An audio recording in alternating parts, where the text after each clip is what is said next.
Assalamualaikum, bertemu lagi kita ya. Kali ini Cikgu Najwa nak mengisahkan tentang dua masjid unik yang terletak di Pulau Pangku yang mempunyai sejarah tersendiri. Jom kita layan.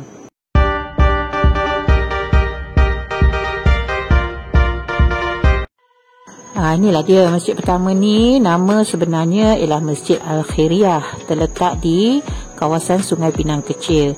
Tetapi masjid ini lebih dikenali dengan nama Masjid Cina atau Masjid Seribu Doa. Kenapa ya? Mari kita tengok. Pembinaan masjid ini adalah menggabungkan ciri-ciri seni bina Islam, Cina dan juga Nusantara. Uniknya terdapat sejumlah 1000 doa dari Al-Quran dan Hadis yang tertulis di seluruh ruang dalam masjid ini. Okey, masjid ini adalah untuk kegunaan Qaryah di sekitar Sungai Pinang Kecil, Sungai Pinang Besar, Teluk Dalam dan juga Teluk Nipah. Okey, dan masjid ini telah lengkap dibina dan diserahkan untuk kegunaan secara rasmi pada 23 Julai 2020. Bermakna baru lagi ya, belum pun sampai setahun usia Masjid Al-Khairiyah ini. Di belakang masjid ini terdapat sebuah perigi. Ini sangat istimewa kerana perigi ini telah dibina sejak tahun 1926 lagi, di mana airnya digunakan oleh penduduk setempat dan juga untuk pembinaan Masjid Al-Khairiyah yang asal. Dan masjid perigi ini adalah tinggalan daripada keluarga mantan Perdana Menteri kelima kita, iaitu Tun Abdullah Haji Ahmad Badawi. Dikatakan air perigi ini tidak pernah kering sejak dari tahun 1926 itu. Jadi Masjid Al-Khairiyah yang baru ini atau Masjid Cina ini dibina adalah untuk menggantikan Masjid Al-Khairiyah yang asal.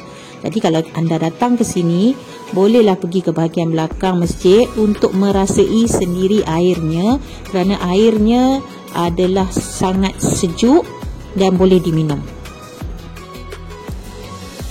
Baik, dari sini kita menuju ke masjid yang kedua yang terletak di Kampung Teluk Gadung, dan masjid ini dinamakan dengan Masjid Al-Badar atau lebih dikenali dengan nama Masjid Seribu Selawat. Masjid ini dibina pada tahun 2014 dan bangunannya diukir berunsurkan kesenian identiti Perak serta telah diilhamkan oleh mantan Menteri Besar Perak pada ketika itu, iaitu Datuk Seri Dr. Zamri bin Abdul Kadir, dan telah dirasmikan oleh Yang Teramat Mulia Sultan Nazrin Muizzuddin Shah. Masjid ini juga dikenali dengan nama Masjid Terapung kerana masjid ini terletak di dalam kawasan laut dan dibina dengan kos 11.7 juta, bertemakan ukiran bunga tekad yang menjadi identiti masyarakat Perak. Tulisan selawat yang memenuhi ruang dalam masjid ini adalah dicetak dengan mesin cetak dan ada juga yang ditulis tangan sepenuhnya, iaitu pada mamar di bahagian mimbar. Sesuai dengan namanya Masjid Seribu Selawat adalah kerana bahagian dalam dan luar masjid ini dipenuhi dengan ukiran seni halus kaligrafi sebanyak 1000 selawat. Masjid yang terletak di Teluk Gadung ini bukan sahaja sebagai pusat ilmu tetapi juga menjadi lokasi wajib tarikan pelancong, malah tidak keterlaluan jika dikatakan ianya sebagai ikon Pulau Pangku pada masa ini. Dan bahagian belakang masjid pula telah direka dengan rancangan untuk pembinaan jeti bagi kemudahan pelbagai pihak seperti yang datang dengan sampan dan juga untuk membawa jenazah untuk solat jenazah di masjid ini kelak. Okey, itulah sahaja perkongsian saya untuk kali ini, iaitu tentang kisah dua masjid yang unik yang terdapat di Pulau Pangku.